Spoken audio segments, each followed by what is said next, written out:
Hi guys, welcome back to Chaz's No Bullshit Reptile Advice. We've had a couple of questions by this person, but I'll just pick the one question for today. We'll come back to the second one. What are your opinions of people suggesting ball pythons and typical colubrids like corns and milk snakes as the only acceptable beginner snakes? Do you believe that if you put in enough research and get enough hands-on experience that any snake, with the exceptions of hots, could be a first snake? And that's from Taevian Bolds. Okay, anybody who knows me, comes in the shop, is my customer, knows that I do not solely recommend corn snakes, royal pythons and milk snakes. The whole premise of the introducing series that you have found on here was to fight the exact thing that you've asked me a question on. So I assume that you maybe not seen as many of these videos as some of the other people that come on, and that's cool, that's fine. But the whole purpose with the introducing series, which then spawned the intermediate series, that then spawned the advanced series, the introducing series was to act as a way of people accessing information about families of snakes that could be applied to a beginner. Neurodia, the American water snakes, Natrix, the European water snakes, Lamprophis or Boedon, which is the house snakes, Alafe, which is the European and Asian rat snakes, Zemenis, which is European rat snakes, Orthriophis, which is the beauty snakes. What else have we done? Eryx and Gongulophis, which are the samboas, Lichinora, which is the rosy boas, Antaresia, which is the children's and spotted pythons. There's more, they're just not coming to me. I did include Heterodon, which are the hog noses, but I kind of regret that, but gave into peer pressure and put them in. And there are more. Go back through the introducing series, you'll see them. I'm not a huge fan of royal pythons as a beginner species. I think they're problematic, I think they're fast, I think they're a pain in the arse. I think they're pet rocks and they're a bit boring, and there's plenty of other stuff that would be far more entertaining to keep. There isn't to do, like, if people like royals and that's your thing, then that's your thing. Don't need to impress me or anybody else, doesn't matter what I think, does it? But it's just, they're not my wheelhouse. I'd sooner have a spotted python or children's python every day of the week. Okay, so there's a second part to your thing, which was like, if you do enough research, can you keep what would be traditionally seen as intermediate or advanced species as a first pet? And I had a conversation with Jake on his Screams, who I made a video about the other day, in the shop, and we talked about this very thing, where we've got Booksmart, someone who's done loads of research, they've Wikipedia'd the shit out of keeping snakes, they've been on Google, they've asked every forum post there, they've spent thousands on books. Yeah, right. Of course they haven't. They should have, but instead they were online asking 1,000,001 questions to people that were equally underprepared to answer them.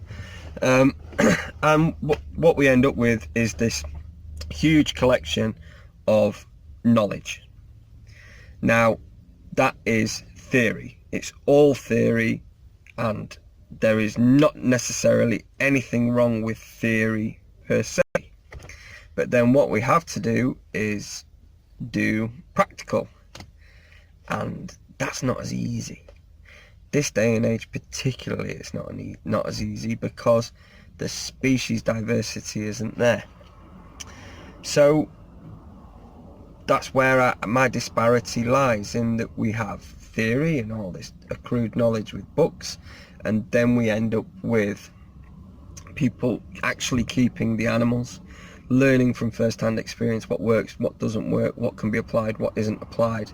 Like Bruce Lee would say, keep everything that's useful, discard everything that isn't. The only way you'll know whether it was useful information or not is whether it was of use to you whilst you were keeping your animals. And where the book knowledge and the keeping experience overlap, that becomes the sweet spot. That is your acumen as a keeper.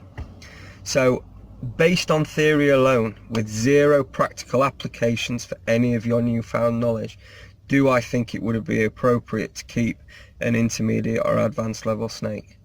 No. But I have seen people say, I'm not comfortable with this beginner, intermediate, advanced, because what that's suggesting is that we create this throwaway situation with the snakes and all the rest of it, and they trade up. And yes, they do, and they always have done. And then also some people will keep more than one snake. It's commonly accepted that people keep multiple animals, and when it comes to reptiles, it's rare that they stop at one. The addiction is real, and they end up keeping a fair few of them. So, you know, there's that to bear in mind as well. The less variables to take care of with a beginner species, the easier animal is to keep. So we have hardiness, we have territoriality, we have temperament, we have readiness to feed, we have appropriate size. So these are all variables we work to. If we start introducing humidity or weird temperature parameters, or the fact that they might be a bit more socially anxious than another animal, or if we get it wrong, they could fall ill easier. These are all precursors for what makes an animal an intermediate level snake. So yeah, it's not. And then if you haven't got the practical experience of a snake's had a shit shed, what am I going to do? You know, will it forgive me? Well, I'm working out how to bathe it and soak it and do the rest of it. Yeah, corn snake will. King snake will. A milk snake will. They'll just keep rolling, keep trucking. It's as if nothing's happened. Rainbow boa, an Irian giant carpet python, common boa. You know, we carry on. Are we going to run into issues? And potentially the answer is yes. Are we going to encounter antagonistic behaviours? Potentially yes. Are we more likely to experience rough sheds because generally the more intermediate species tend to come from within the tropics? Yeah, quite possibly. So yeah, in answer to your question, when you say, do you just recommend corns, milks and royals? I don't recommend corns, kings and royals. I recommend weird rat snakes, weird water snakes, weird garter snakes, weird house snakes. I'm all about the left field. I do not subscribe to that just kings and milks. There's some ace milks, red milks, Conan's milks, the black milk snake, Mexican milk, Sinaloan milk, Nelson's, Pueblan, Honduran, Andean. You got a list as long as my arm, species that you can have a go at. Each one goes to different size, different pattern type, different amounts of melanin. It's a hugely variable group.